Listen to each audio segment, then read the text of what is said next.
when a quiet, unassuming man finds his wife tangled in the arms of another man. He doesn't raise his voice. He doesn't confront the lovers. Instead, he offers her a choice: to follow him into the heart of a cholera epidemic, where death creeps through every drop of water, or face public disgrace through a divorce on grounds of adultery. What began as a loveless marriage becomes a journey of reckoning, redemption, and a love discovered too late. Kitty Garston was born into a world where ballroom chandeliers flickered above careless laughter, and the currency of worth was charm, not depth. She loved the theater, where make-believe became truth. She loves games, loves men who play games, the thrill of flirtation, dancing, gossip. She loved them all. She chased excitement like others chased virtue. But Walter Fane, he came from another world entirely, a world of silence, of glass slides under microscopes, of parasites, pathogens, and the patient rhythm of science. He was a man of stillness, discipline, not spectacle, not drama. Their lives intersected like parallel lines suddenly forced to bend. In the ballroom where Kitty's beauty bloomed, Walter saw not just a woman, but a sanctuary for his loneliness, and perhaps a cure. He proposed with the awkward urgency of a man enused to romance. No poetry, no grand gesture, just a simple question, softly uttered, with hopeful eyes. Kitty was caught off guard. She barely knew him. His calm unnerved her. But her mother, stern and cold, was growing impatient with Kitty's frivolous life. Believes Walter is her only respectable prospect left. There was no time for heartbeats or hesitation, for he was due in Shanghai the week next. Under pressure and out of fear of insignificance, Kitty said yes. Not out of love, but to escape the shame of being left behind. And so, the restless girl and the reserved man began a marriage born of mismatch and silence. A union not built on passion, but with resignation. China welcomed them with mist and mystery.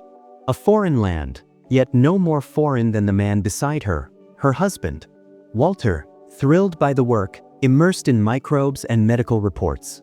Kitty, unmoored, lost in porcelain streets and polite formalities.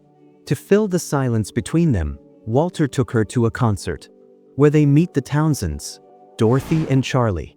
Charlie, confident and commanding. He wore his suit like a second skin.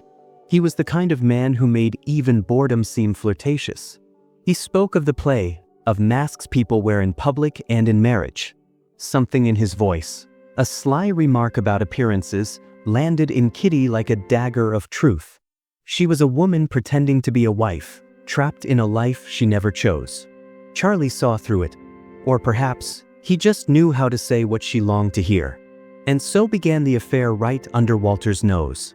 Charlie made her feel alive, wanted, beautiful again. But Walter wasn't blind. He was methodical, not emotional. One cold morning, he presented her with a choice. Come with me to a village stricken with cholera, or I file for divorce on the grounds of adultery. No shouting, no violence, just cold precision. Kitty didn't panic, yet Charlie, her Prince Charming, would save her. Of course he would. He is a powerful man, a British vice consul, and they are in love. She rushed to him, breathless, interrupted a high-level meeting and dragged him from talks of nationalist uprisings. She told him Walter knew everything, but he was willing to let her go, quietly. All Charlie had to do was marry her. He hesitated, his words no longer wrapped in flattery, but facts. He would not divorce Dorothy. That would be risking his career and tainting his reputation. It suddenly dawned her. She was a fling, a pretty distraction. Walter knew. He had always known. There was no prince, only a coward in a polished suit. Kitty stood in the cold, rejected, discarded. The illusion shattered. And when Walter repeated his offer, she agreed, because she had nothing left to lose. Not love, not pride, not even herself. They traveled far, past forests draped in silence. Walter was silent, fixated.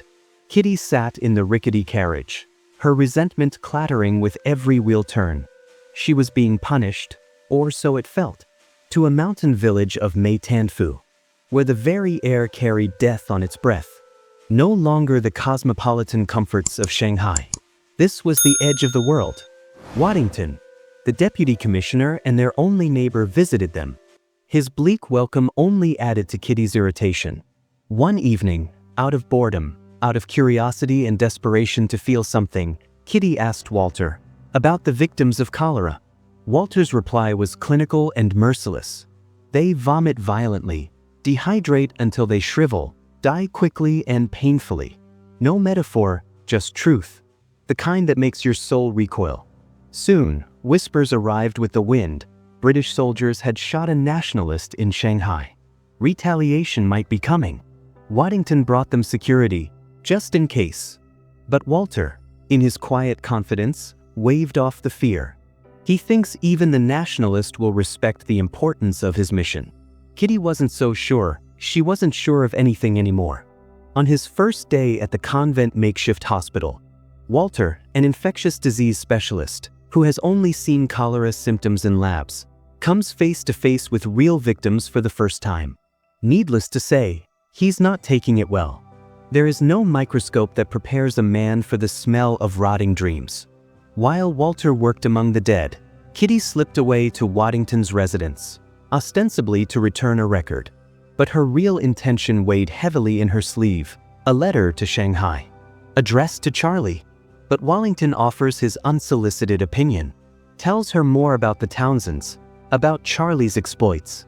How Dorothy have told friends, only a certain type of ladies, pretty, shallow, easily dazzled, fall for her husband. Kitty's glass trembled, her lips forced a smile. But inside, something cracked. Walter began his grim investigation, testing wells, tracing infections. He closed down wells, declared them contaminated. But the people, already drowning in grief, now having to walk long distances for water, rebelled. They glared at him like a foreign curse. But Walter did not flinch. This was not diplomacy. This was science and survival. One day while returning from Waddington's home, Kitty stumbled upon a body, slack and soulless. She froze, death stared at her, but Waddington, ever so watchful, winked her away. Later, curiosity, or something deeper, drew her to the convent of nuns who worked among the dying with grace. They welcomed her with humble smiles, and tour of quiet industry, whispered prayers. Although Walter was in the same building, she declined to see him. But something stirred within her, something deeper than guilt or shame. She wanted to understand. These women spoke of Walter as if he were not a ghost of a man, but something rare, something good. Something seems to click inside her in that convent. It is a place miracles happen after all. For the first time in their marriage, she wants to talk, to understand this melancholic man. But Walter, still wounded and worn, pulled away. He can't forgive himself for ever loving her. Frustrated, Kitty retreated to her room and wept. The next morning, Kitty returned to the convent, not for forgiveness, not for love, but for work. Easier said than done though. Meanwhile, Walter made a demand no outsider should dare make: move the graves away from the water. The people refused. The spirits of their dead needed the river's flow. He pleaded, he reasoned, he explained disease, bacteria, death. But belief is older than logic. Only one man could intervene, the local warlord. Feared, respected, possibly deadly. Walter had no choice but to seek his favor. He turned to Kitty, his voice stiff but open, asked why she didn't inform him before volunteering, surprised. He was speaking to her, not at her. And then, unexpectedly, he admitted something raw: haplessness. For the first time, they stood on level ground, both feeling helpless. Something between them flickered, watching her play with trinket spinning, and suddenly, a vision, an inspiration. We divert the river, not the grave. He told Colonel Yu they should build a new channel away from the bodies.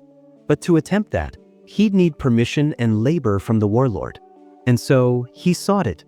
The local warlord, a man of stone and silence, heard Walter's request and burned with contempt. He said death is natural, it's not to be fought. But Colonel Yu threatens him with bringing the National Guard in, If the epidemic spreads, that meant his reign, like the cholera, will be washed away. Back at the convent, Kitty found purpose in music. Children danced to the beautiful tunes she played with aching grace. She had found something real, a gift she could give. From the doorway, Walter watched. For the first time in years, he didn't see the woman who had betrayed him. He saw Kitty, flawed, yes, but present. And for a moment, his mind wandered to their very first meeting, how her elegance had once stirred something deep in his logical heart. That night, they spoke, not in accusation, not in fury, but in truth. She apologizes for not meeting his standards, reminds him that humans are different from his microorganisms. Human beings disappoint. They both knew now they had been wrong to seek in each other what they lacked.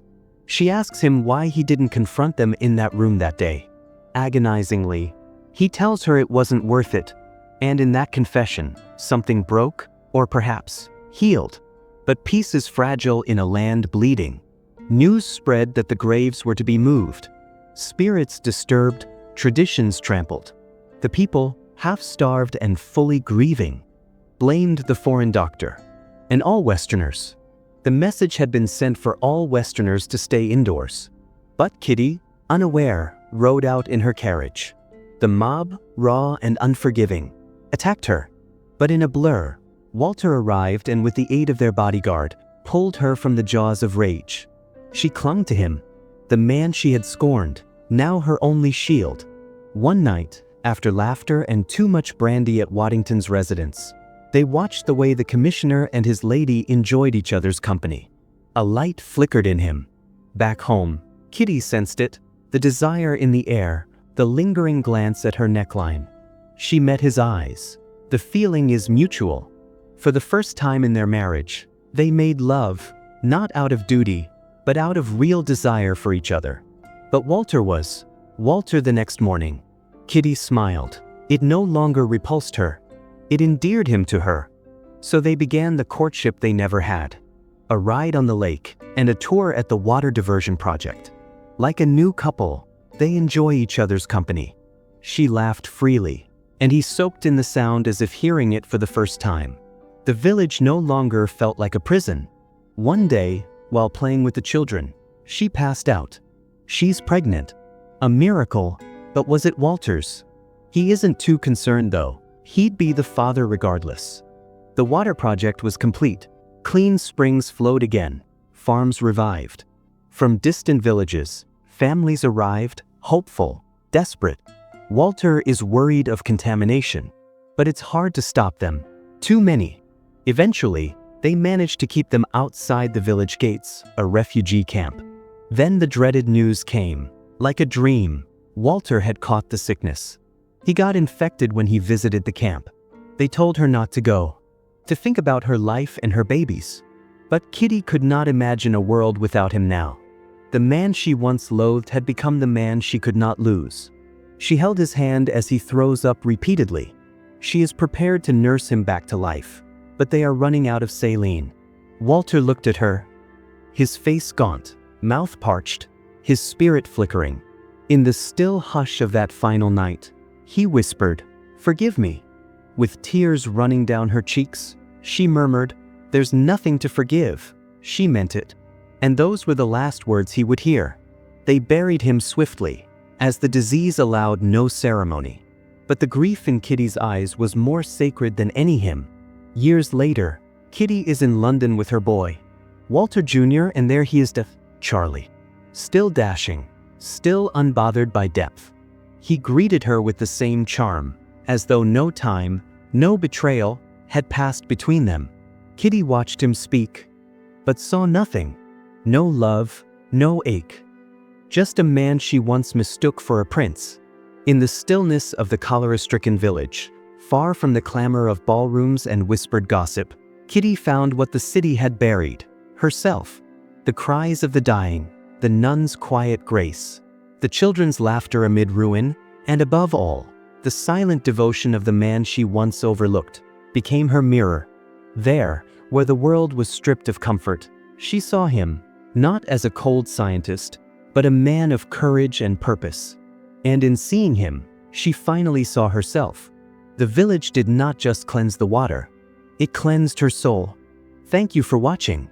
If you enjoyed this video, please like and subscribe to the channel for more videos like this.